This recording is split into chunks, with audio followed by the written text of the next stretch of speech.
You are watching lesson number 13, Doodly layers and how to use them. Feel free to pause or rewind this video if you need more time to execute a command. Keep an open mind and relax. The more patient you are with yourself, the easier it becomes. Okay, let's get after it.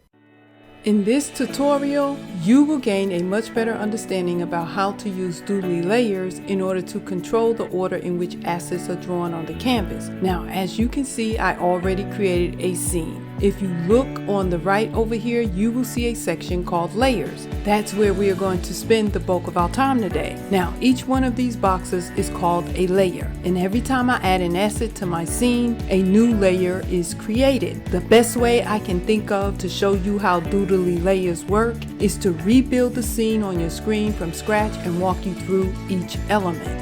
Now, to do that, I'm gonna come over here and I'm gonna click on this plus sign in order to create a blank canvas. There, now we have a fresh start. Notice that I don't have any layers. That's because I haven't added any assets to the canvas yet. Also, notice that I didn't delete my original scene. I simply created another canvas by clicking the plus sign. If I delete the original scene, I wouldn't be able to use it as a reference when creating the second one. The first thing I would like to add is the sky background. To do that, I'll come over here to the props tab and I'll type sky background into the search bar. It's telling me that nothing was found. Now that's okay. Remember in an earlier video, I explained that the search box works best if you cast a wide net. So I'll erase the word sky and just search the word background. There they are. Now I'll scroll down and I'll choose a background with the sky in it. This is the one that's in my demo scene, so I'll choose it and I'll add it to the canvas by double clicking on it.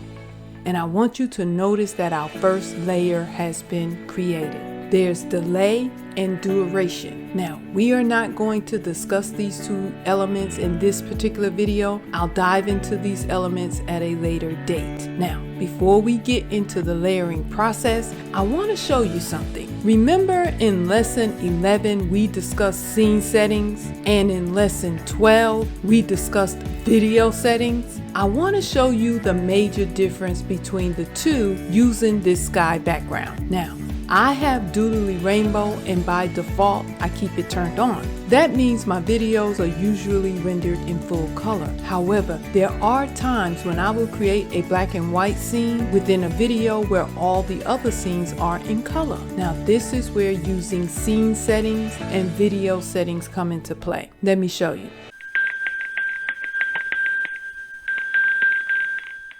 Hi everybody, Kellyanne here. Now you can watch each of these videos at videocaboose.com where they are neatly organized for you into one continuous tutorial, and that makes it super easy for you to pick up where you left off. If you still need to purchase the Doodly software, I placed the link down in the description box. Click on it. All of my videos are free to share on social media channels by clicking the share button. And oh yeah, don't forget to click the subscribe button. Alright, let's get back to work.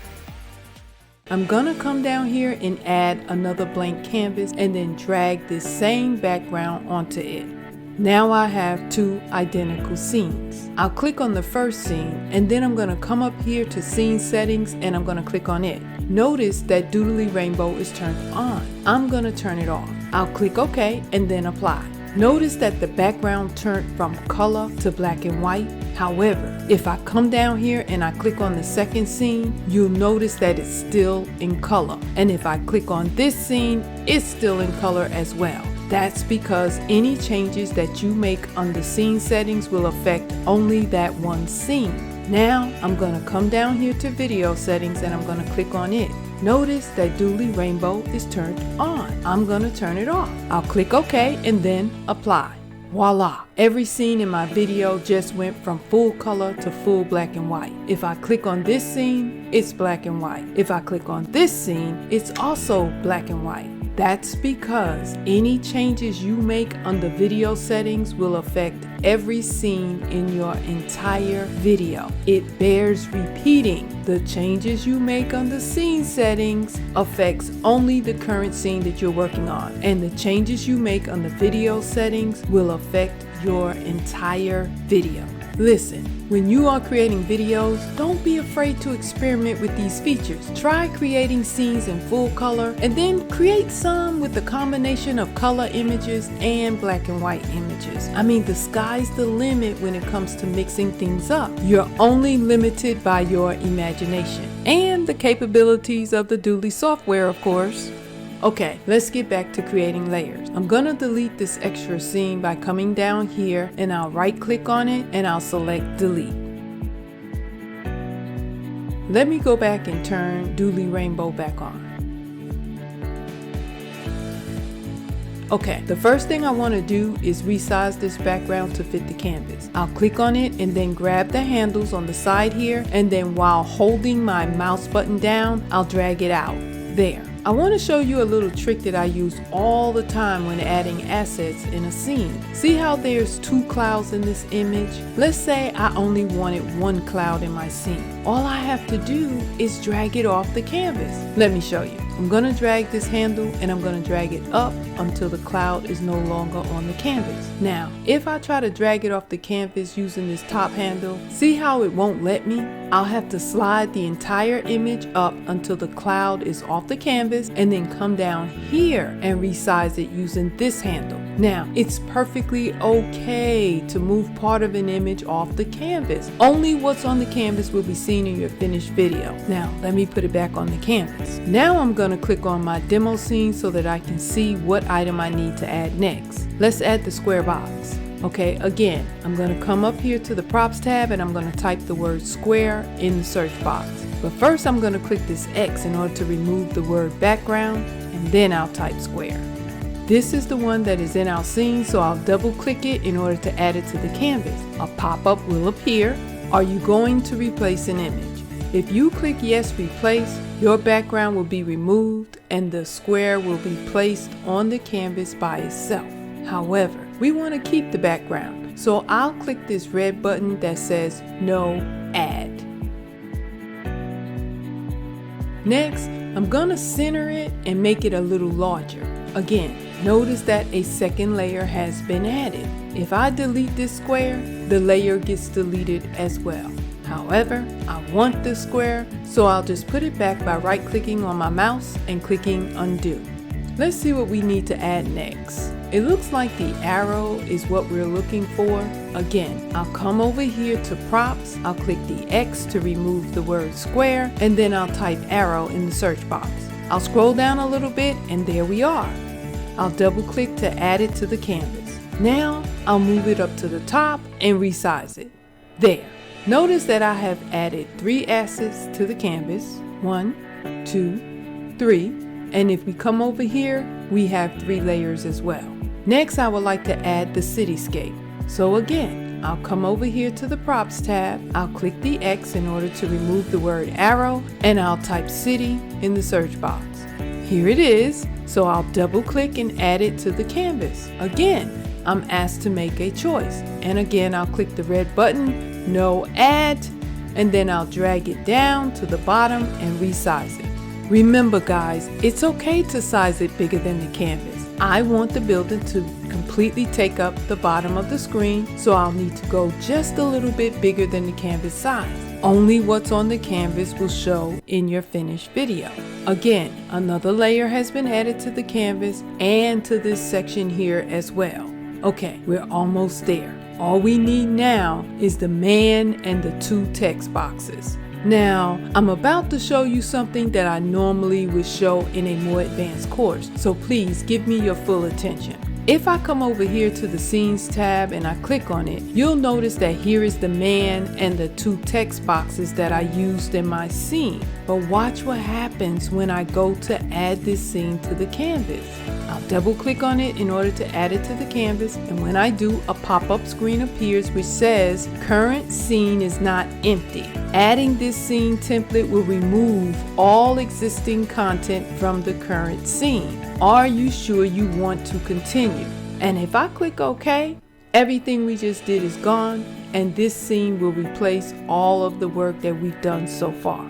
Well, needless to say, that's not going to work. So I'll just right click on my mouse and select undo in order to restore my scene. You might be wondering why it allowed me to add the background, the square box, the arrow, and the cityscape, but it won't allow me to add this image. The answer is simple. Assets located under the characters, the props, the text, or music tabs can be added to the canvas freely. However, the assets that I want to add are located under the Scenes tab, and the Doodly software will only allow you to add one scene at a time, and that one scene can only be added to a blank canvas. Therefore, if you have any assets on the canvas, they will be replaced with the scene. However, never fear, Kellyanne is here, and I'm going to show you how to get around that. I want you to come down here, and I want you to click the plus sign in order to add a blank canvas. Then I want you to come back over here, and now I want you to double click to add the older man and the text boxes to the scene.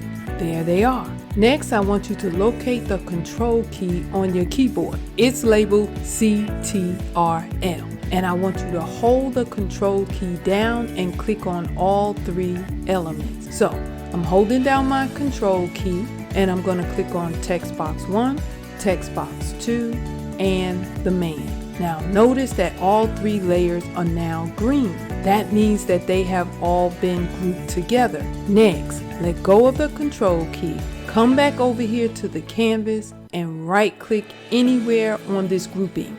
Then I want you to select copy. Then I want you to come back down here, and I want you to click on the scene that we're working on, and I want you to right click on the canvas and select paste. And there they are. Now, while you still have them grouped, go ahead and move them into place. And then after you have them in place, click anywhere else on the canvas in order to ungroup them. Now, this looks a little weird if you were to just leave it this way. I mean, you have this big gap here between the text box 1 and text box 2, and the man is standing on the roof of the building. Now we're gonna fix the man later, but for now, let's reposition the text boxes. The first thing you wanna do is bring text box 1 down a little bit and over a little. Then double click it in order to change the text. I'll backspace in order to erase this text, and I'll type Doodly layers, and then I'll click done. Now let's resize it in order to fit the box. Next, I'll double click on text box number 2, and I'll back these words out, and I'll change it to 101, and then I'm going to click done, and there, I'm going to size it and move it into place. Now let's address the man. Let's look at our original scene to see how he is positioned, because I'm pretty sure he's not standing on the roof. Again, we're going to come down here and we're going to click on our original scene. As you can see, he's much taller and he's standing behind the building. Okay, let's come back over here to the second canvas and let's adjust his height. To do that, I'll click and drag the handle out to make him larger. Then I'll move him over a little bit. There. We still need to get him behind the building. Now, this is where Doodly layers come into play. Notice that for every asset that was added to the canvas, a layer was created. It's called layers because that's exactly what you must do in order to create a scene. You must layer each asset in the order that you want them to appear on the canvas. And in order to do that, you simply click on the asset that you want to move around, and in this case, it's the man, and then you move them up or down to place him in front or behind another asset. I'll click on the man and drag him in front of 101. Notice there was no change to the man's position on the canvas. Next, I'll drag him up in front of Doodly layers. Again, there is no change to the man's position on the canvas. But when I drag him in front of the buildings, voila, he appears behind the buildings. And that, my friends, is how you manipulate layers in order to position an asset in front of or behind another asset. Layering. We positioned the man behind the buildings by layering the cityscape in front of him. Also, notice that this layered box for the man is green. That lets you know which asset you have currently selected and are making changes to. If I come over here and I click off the man and I click the background, notice that the man is no longer green. However, the background is. And if I click the arrow, it's green and the background is not. And so on and so forth. Okay, I want to show you something else. See how this arrow is layered on top of this box? if I move the arrow up, it moves behind the box. And if I move it up again, it disappears behind the background. It's still on the canvas, you just can't see it because the background is larger than the arrow. You can see the square outline and the handles. Let me show you. I'll just move the background down, and there it is. Now I'm gonna move it back in place, and then I'm gonna come over here and I'm gonna move the arrow down until it reappears. Now, although it reappeared, notice that it's in front of the background, but it's behind the square text box, and that's not where we want it. It's supposed to sit in front of the text box. So all I have to do is move it down again, and it will get layered on top of the square box. Now, there is another way to use Doodly layers, but you'll have to watch the next video in order to see how to do it. Well guys, that's enough for now. Knowing how to properly layer the assets in your scenes is very important to how your finished video will look to viewers. So take the time to get familiar with moving assets around using the layers section of the Doodly app. And in our next lesson, we'll learn another method for layering assets. So when you are ready to power forward, head on over to lesson number 14, and I'll see you there.